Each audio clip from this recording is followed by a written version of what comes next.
Donna Barton Brothers decided early on that despite her family's horse riding and racing traditions, she was going to follow a different path towards college, thinking that her ability to never lose an argument pointed towards a career in law.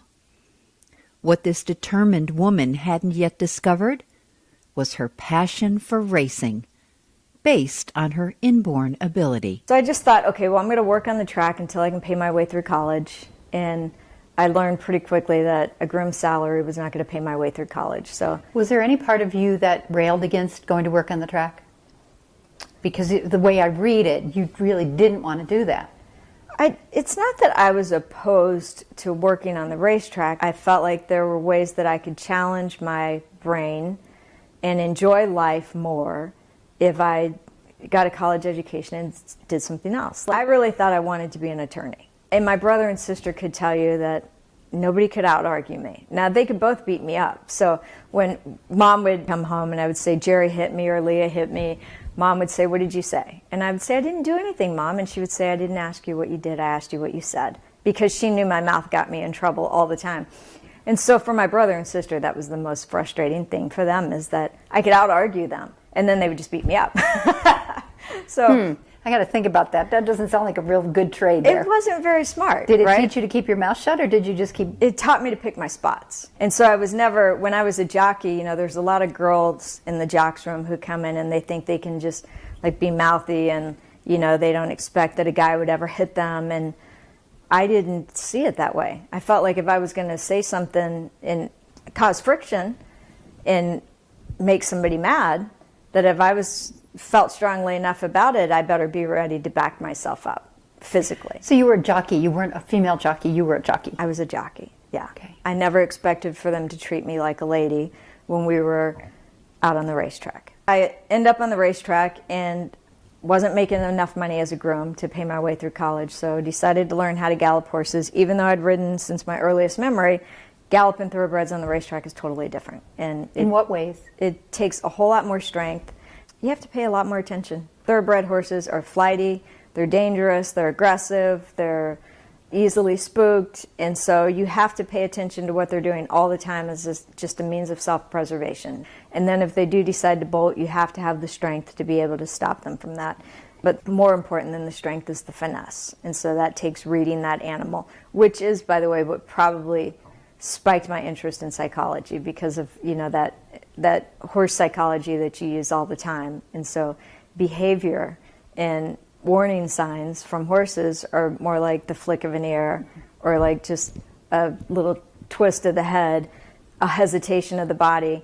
And so like you learn to read all those signs as meaning something. Lifting their head just a touch, or dropping their head, like all those things mean something. As soon as you get on a horse, you are always riding them. You're never a passenger on a thoroughbred. Now, you can be a passenger on a lot of horses, but not thoroughbreds. I mean, even before I get legged up, I would be looking at a horse and looking at that horse's body signals, and honestly, almost like peripheral vision, looking at them. Not looking right at them, but never letting anything get by. Like when I go to get on them, are they backing up? Are they standing there like happy to have somebody getting the leg up? Are they trying to kick me as I'm trying to get on them? You notice everything that happens and you make a mental note of it. As soon as you get on them, you're monitoring, you know, all the things that they like and don't like. And an example that I think illustrates it really well is a horse I rode in Chicago named Mushroom Tea. And he was a horse who, if you look back on his past performances, you could see that all of his best races were when he was on the lead. And the last 3 races, he hadn't been on the lead, hadn't been near the lead. And so I walked out to the paddock, and of course the trainer said he does best if he's forwardly placed. But, you know, I'm thinking also, certainly all the other jockeys who rode him the last 3 times read these same past performances. And so what is it that's happening that he's no longer being forwardly placed? So I don't know, I've never been on him. So I'm thinking, okay, I'll get on him, and then I'll see, like, maybe he's a little stiff. Maybe they're not warming him up enough. Maybe he just needs to be warmed up more than he's being warmed up. And if that's the case, I'll just kick him away from the pony and get a good strong warm up in him. But so I get on him, and I'm with the pony, the lead pony, and I notice that every time my hands are on his neck, he's got his ears pinned and his head picked up, which means get your hands off my neck. So I would just lift up my hands and he would put his head down in a relaxed position, his ears would go forward, and he would be happy. So I tried that like 3 different times, and sure enough, he hated it when my hands were touching his neck. And so I'm thinking, okay, that makes it difficult, because in order to send a horse away from the gate, what a jockey does is you gather up your reins, you put your hands in the middle of their neck, and as soon as the gate opens, you like push them forward with your hands while you're smooching, like, you know, trying to get them to go forward. And so I'm thinking, okay, I need for him to go fast away from the gate, but I can't touch his neck. So what do we do here? And so I just thought, okay, this is what I'm going to do. I've never done it before, but I'm going to see if it works. I'm going to sit in the gate with my hands back here, like at the very back of his neck. He was fine if they were back by his withers, my hands. Like I could touch his withers, just not his neck. So I'm going to have my hands back here. When that gate opens, I'm just going to feed him all the rein I can. Like just let those reins kind of dangle. And I'll just slap him on the neck, on the shoulder with my stick down, just tap him with it, and just smooch to him away from the gate. So now, did you think at all about asking the trainer about any of this, or was this all your call? This is all in the post parade. Trainer's long gone. I'm legged up, I'm gone. There's no trainer there anymore. Was it unusual for you to take a ride where you hadn't had any real experience? No, jockeys do that all the time. Okay. So yeah, it's not unusual to try to figure everything out you can about a horse in the post parade. And you've got about 8 minutes to do it, so hopefully you can read them quickly, right? So the gate opens, and I've just got my hands back here, and from back here I just, like I can't push him with my hands at all.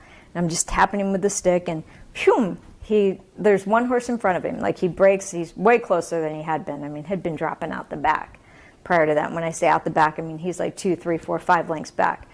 And so now there is one other speed horse in the race, and that horse went ahead and went, and we're sitting second. We're in a beautiful spot down the backside, and when we turned for home, I still had a lot of horse left. The horse on the lead was dying. Nobody caught us. We won it 20-1, and that was all because of that. And I don't want to make it sound like I'm a genius. I'm not. I mean, this is what jockeys do, and not all jockeys are good at it, but all good jockeys are good at it. And so all the top jockeys, this is what they do. And this is what you do on every horse that you get on. And Garrett Gomez once said that as soon as that gate opens, within the first 3 seconds of the race, you've had 10,000 thoughts that have gone through your mind.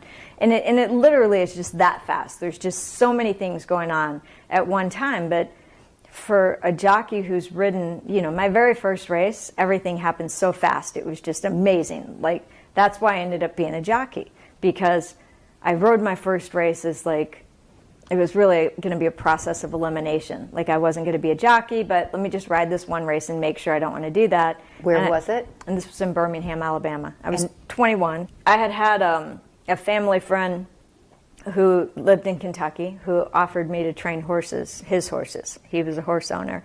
And I was going to move back to Kentucky and train his horses, but there was an agent in Alabama who'd been trying to get me to ride for a while. And when I say a while, not just in Alabama. He had had my brother's book back when my brother was a jockey, and for a while. And so I said to Pete, all right, get me on a horse and we'll see. I didn't tell him, get me on a horse, and then if I don't like it, I'm going to go to Kentucky and train horses. So this was going to be my process of elimination race. And then my very first race that I rode, I went, oh my God. Not only is that the most exciting thing I've ever done, it is by far the most challenging thing I've ever done. And so my brother and sister, who I had given no credit to at all, you know, because they had both been jockeys, and I thought, how hard can it be? I mean, my brother and sister didn't even do good in school. So I'd given them no credit until that point. And then once I rode my first race, I was like, wow, they're pretty cool. That wasn't easy what they were doing. And same with my mother, obviously, but I'd always given my mother a lot of credit because I thought she was super smart anyway.